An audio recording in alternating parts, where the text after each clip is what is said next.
We're doing a product review on this portable jump starter by Awanfi, and the model number is J120. I've got my handy dandy Noco that saves me every single time, but this is a great comparison because we'll be able to test whether or not this will start my V8 with a completely dead battery.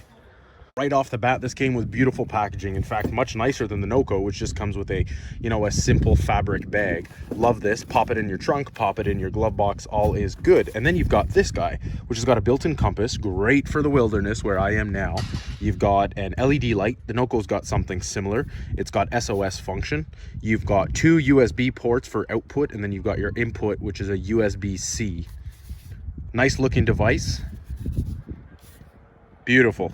Click it once, and now I know I've got 100% charge on this device.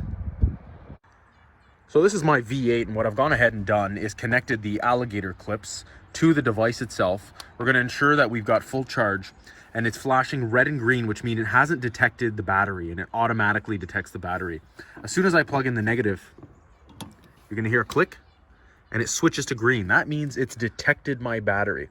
And what you're gonna do now, because this is a smaller battery pack, and for any battery pack, it's good practice to leave it for a few minutes while it charges the battery, and then you're gonna attempt to crank.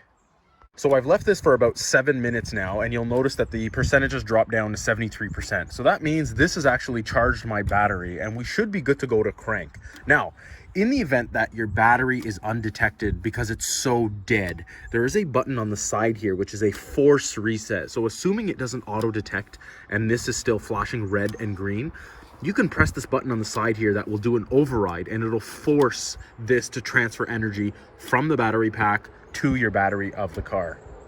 So percentage is at 73%. We're going to attempt to crank. And would you look at that? What I'm going to do now is attempt to connect this to the trailer without any battery. So you'll see here I've got no batteries. My battery's on the ground, and I'm going to see if this can really power the unit without any other battery source. Now, as soon as I connected, this auto detected. I still got 73%. Let's go around back and see what, and just so you see here, we're not connected to any vehicle. Come around back. Battery, full battery. We can run the pumps. You can see there. Sync.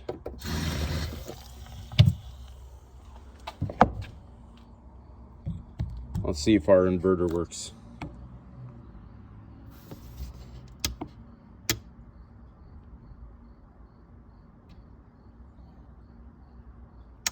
Unfortunately, not enough juice to run the inverter, but enough to run the pumps as well as our charging center running off of the inverter. Well, there you have it. You've got a real world scenario. No battery, use this guy, you can power your pumps, you're in the middle of nowhere, and you've got running water. All in all, an excellent product. It started my V8, which is fantastic, very comparable to my Noco. The only downside here is that we're already at 73%, which I believe is reasonable considering my battery was completely dead. Now that means that this could, in theory, start my engine about 3 more times given it used a quarter of the battery, which is pretty good in an emergency situation. This is also great for battery backup. So if you're traveling and you need a power bank, this is excellent.